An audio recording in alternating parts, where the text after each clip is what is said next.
नमस्कार दोस्तों, ओम श्री गणेशाय नमः।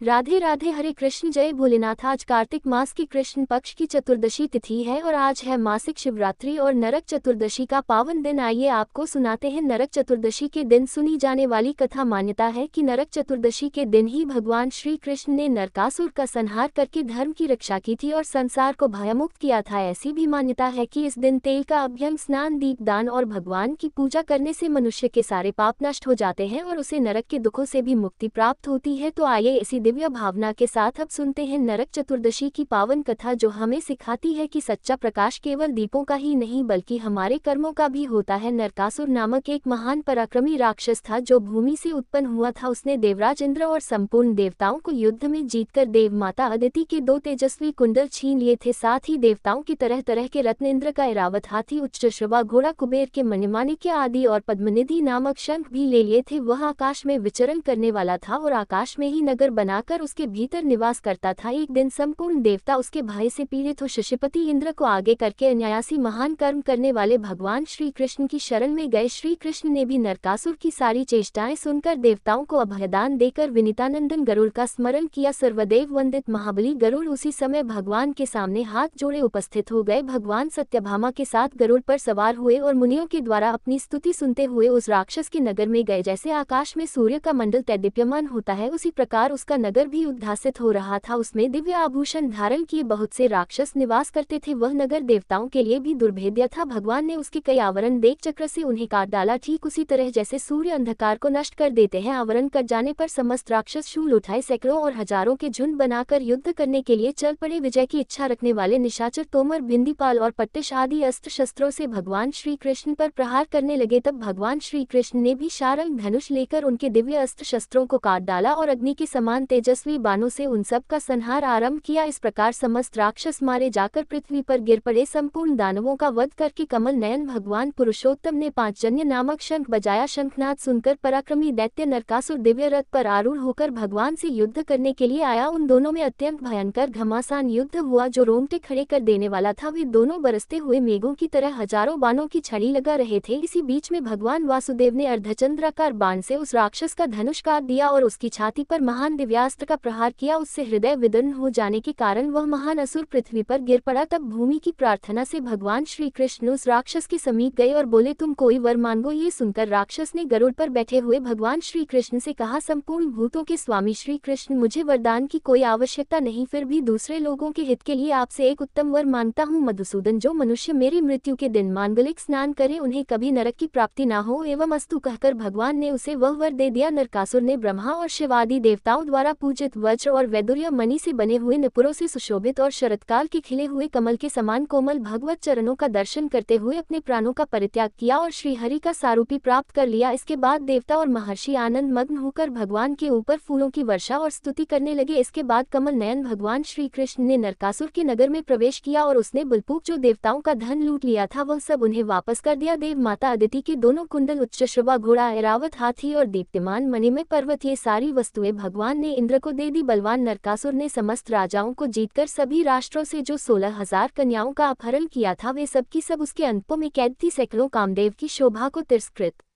करने वाले महापराक्रमी श्री कृष्ण को देखकर उन सब ने उन्हें अपना पति बना लिया। तब अनंत रूप धारण करने वाले भगवान गोविंद ने एक ही लग्न में उन सब का पानी ग्रहण किया। नरकासुर के सभी पुत्र पृथ्वी देवी को आगे करके भगवान गोविंद की शरण में गए। तब दयानिधि भगवान ने उन सब की रक्षा की और पृथ्वी के वचनों का हर महीने के कृष्ण पक्ष की चतुर्दशी तिथि स्थापित भोलेनाथ को समर्पित होती है। तो आइए आज इस पावन दिन पर सुनते हैं मासिक शिवरात्रि की कथा। मृत्यु को कोई जीत नहीं सकता। स्वयं श्री ब्रह्मा जी भी चतुर्युगी के अंत में मृत्यु के द्वारा परब्रह्म में लीन हो जाते हैं, लेकिन भगवान शिव ने कई बार मृत्यु को पराजित किया है, इसलिए वे मृत्युंजय और काल के भी काल महाकाल कहलाते हैं। ईश्वर के प्रिय भक्त का स्वामी स्वयं ईश्वर ही होता है, उस पर मृत्यु का भी अधिकार नहीं होता। मृत्यु के देवता स्वयं यमराज भी ईश्वर के भक्त पर जबरदस्ती करे तो यमराज जी भी मृत्यु से अछूते नहीं रह सकते। ये प्रसंग कोई काल्पनिक नहीं बल्कि महान शिव भक्त राजा श्वेत के जीवन में घटित घटना पर आधारित है। प्राचीन काल में कालज में शिव भक्त राजा श्वेत राज्य करते थे। उनकी भक्ति से उनके राज्य में किसी किसी प्रकार की कोई कमी नहीं थी, कोई द्वेष, चिंता या अकाल नहीं था। बूढ़े होने पर राजा श्वेत अपने पुत्र को राज्य सौंपकर गोदावरी नदी के तट पर एक गुफा में शिवलिंग स्थापित कर भगवान शिव की आराधना में लीन हो गए। अब वे राजा श्वेत से महामुनि श्वेत बन गए थे। उनकी गुफा के चारों ओर पवित्रता, दिव्यता और सात्विकता का राज्य था। निर्जन गुफा में मुनि ने शिव भक्ति का प्रकाश फैलाया था। श्वेत मुनि को ना तो कोई रोग था और ना ही कोई शोक था, इसलिए आयु पूरी होने पर भी उन्हें उसकी अनुभूति नहीं हुई, क्योंकि उनका सारा ध्यान तो भगवान शिव की भक्ति में ही लगा हुआ था। वे अभय होकर रुद्राध्याय का पाठ कर रहे थे और उनका रोम रोम शिव जी की स्तुति से प्रतिध्वनित हो रहा था। यमदूतों ने मुनि के प्राण लेने के लिए जब गुफा में प्रवेश किया तो गुफा के द्वार पर ही उनके अंग शिथिल हो गए, वे सब जड़वत हो गए। वे गुफा के ही द्वार पर खड़े खड़े श्वेत मुनि की प्रतीक्षा करने लगे। इधर जब मृत्यु का समय निकलने लगा तो महाराज चित्रगुप्त ने यमराज जी से पूछा कि महाराज, श्वेत की आत्मा को लेकर यमदूत अभी तक क्यों नहीं आए? ये जानकर क्रोधित होकर स्वयं यमराज जी श्वेत के प्राण लेने के लिए पृथ्वी पर आ गए। गुफा के द्वार पर कांपते हुए यमदूतों ने यमराज से कहा, प्रभु, राजा श्वेत तो अब राजा न रहकर महामुनि हो गए हैं। वे शिवजी के परम भक्त और उनके द्वारा सुरक्षित हो गए हैं। अब तो हम उनकी ओर आंख तक उठाकर नहीं देख सकते। यमदूतों की बात सुनकर यमराज पाश लेकर श्वेत मुनि की कुटिया में प्रवेश कर गए। श्वेत मुनि उस समय भगवान शिव की पूजा में लीन थे। अपने सामने विकराल शरीर वाले मृत्यु के देवता यमराज को देखकर वे चौंक पड़े और शिवलिंग को पकड़ते हुए यमराज से कहा, देव, आप यहाँ क्यों पधारे हैं? जब वृषभ ध्वज मेरे रक्षक है तो मुझे किसी का कोई भय नहीं। महादेव इस शिवलिंग में विद्यमान है, इसलिए आप यहाँ से चले जाए। तब यमराज जी ने कहा, श्वेत, तुम मुझे नहीं जानते, तुम्हें मुझसे कोई भी त्रिदेव यानी ब्रह्मा, विष्णु, महेश भी नहीं बचा सकते। मैं तुम्हें यमलोक ले जाने के लिए आया हूँ। श्वेत मुनि ने निडरता से शिवलिंग को अंगों में भरते हुए यमराज से कहा कि आपने काल के भी काल महाकाल की भक्ति को चुनौती दी है। उमापति महादेव कण कण में विराजमान है और उनको पुकारने पर वे अपने भक्त की रक्षा करने के लिए अवश्य आते हैं। तब यमराज बोले कि मुझे शिव जी से भी कोई भय नहीं। ऐसा कहते हुए क्रोधित होकर यमराज ने हाथ में पाश लेकर श्वेत मुनि पर फंदा डाल दिया। श्वेत मुनि की रक्षा कर रहे भैरव बाबा ने यमराज को वापस लौट जाने की चेतावनी दी। शिव भक्त पर मृत्यु का आक्रमण भैरव बाबा को बर्दाश्त नहीं हुआ और उन्होंने यमराज पर प्रहार कर दिया, जिससे मृत्यु के देवता वही शांत हो गए। शिव भक्त की रक्षा के लिए फिर भगवान शिव के पुत्र कार्तिकेय जी भी वहां पहुंच गए और यमराज पर शक्ति अस्त्र से प्रहार कर दिया, जिससे मृत्यु के देवता यमराज की भी मृत्यु हो गई। यमराज की मृत्यु पर सभी देवता शिव जी से यमराज को पुनर्जीवित करने की प्रार्थना करने लगे। तब शिव जी ने देवताओं से कहा, मेरे और भगवान श्री विष्णु के जो भक्त हैं उनके स्वामी स्वयं हम हैं, इसलिए मृत्यु का भी हमारे भक्तों पर कोई अधिकार नहीं होता। स्वयं यमराज और उनके दूतों का उनकी ओर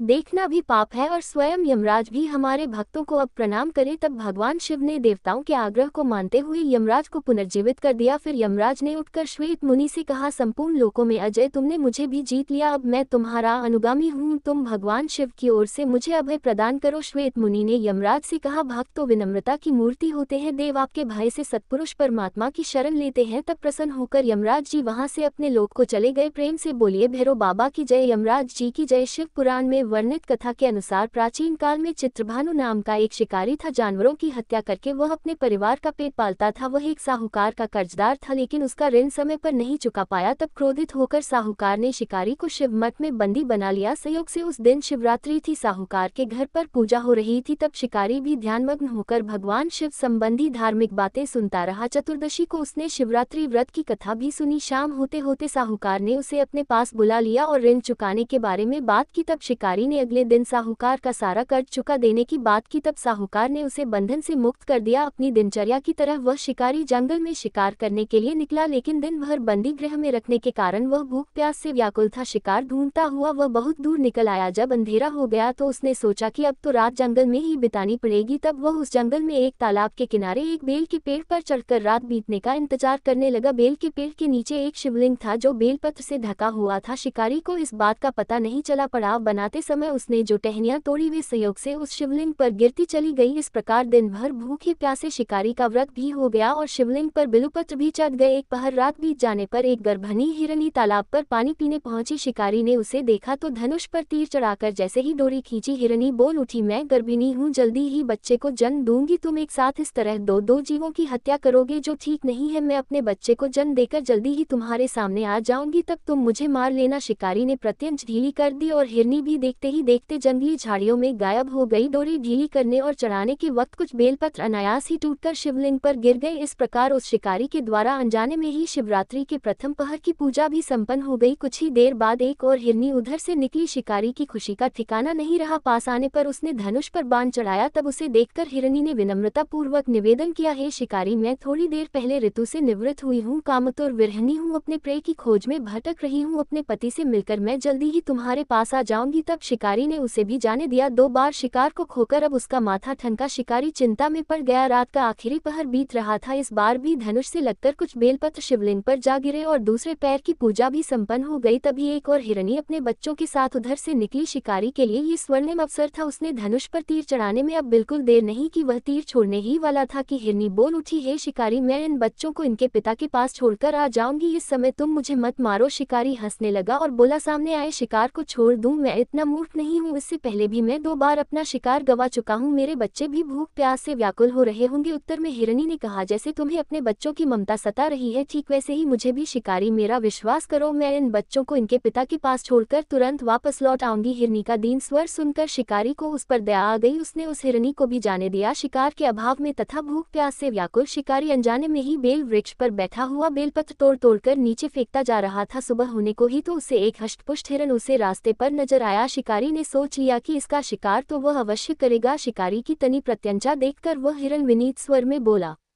हे शिकारी, अगर तुमने मुझसे पहले आने वाली 3 हिरनियों और छोटे छोटे बच्चों को मार डाला है तो मुझे मारने में भी देर मत करो। मैं उन हिरनियों का पति हूँ। अगर तुमने उन्हें जीवन दान दिया है तो मुझे भी कुछ देर का जीवन देने की कृपा करो। मैं उन सब से मिलकर तुम्हारे सामने खुद ही उपस्थित हो जाऊंगा। हिरन की यह बात सुनते ही शिकारी के सामने रात का पूरा घटनाचक्र घूम गया। उसने सारी बातें हिरन को सुना दी। जानकर हिरन बोला, मेरी 3 पत्नियां जिस प्रकार प्रतिज्ञा करके यहाँ से गई हैं, मेरी मृत्यु से वे अपने धर्म का पालन नहीं कर पाएंगी। इसलिए हे शिकारी, जैसे तुमने उन पर विश्वास करके उन्हें छोड़ा है, वैसे ही इस समय मुझे भी जाने दो। मैं उन सबके साथ तुम्हारे सामने जल्दी ही उपस्थित होता हूँ। शिकारी ने हिरन की बात मानकर उसे भी जाने दिया। इस प्रकार प्रातः हो गई। उपवास, रात्रि जागरण और शिवलिंग पर बेलपत्र चढ़ाने से अनजाने में ही उस शिकारी से शिवरात्रि की पूजा भी पूरी हो गई। पर अनजाने में ही की गई पूजा का परिणाम उसे तत्काल मिल गया। शिकारी का हिंसक हृदय निर्मल हो गया, कोमल हो गया। अब उसके हृदय में भगवत शक्ति का वास हो गया। थोड़ी ही देर बाद देखते ही देखते वह हिरन अपने पूरे परिवार के सहित उसके सामने उपस्थित था ताकि वह उन्हें मारकर शिकार कर सके। किंतु जंगली पशुओं की ऐसी सत्यता, सात्विकता और सामूहिक प्रेम भावना देखकर शिकारी को बड़ी ग्लानि हुई। उसे खुद से बड़ी शर्मिंदगी हुई। उसने उस मृग परिवार को जीवन दान दे दिया। अनजाने में शिवरात्रि के व्रत का पालन करने पर भी शिकारी को अंत में मोक्ष की प्राप्ति हुई। जब मृत्यु काल में यमदूत उसके जीव को ले जाने आए तो शिव गणों ने उन्हें वापस भेज दिया और शिकारी को शिवलोक ले गए। भगवान शिव की कृपा से ही अपने इस जन्म में राजा चित्रभानु अपने पिछले जन्म को याद रख पाए तथा महाशिवरात्रि के महत्व को जानकर उसका अगले जन्म में भी पालन कर पाए। हर हर महादेव, जय भोलेनाथ। आज की कथाएं समाप्त हुई। उम्मीद है आपको पसंद आई होंगी।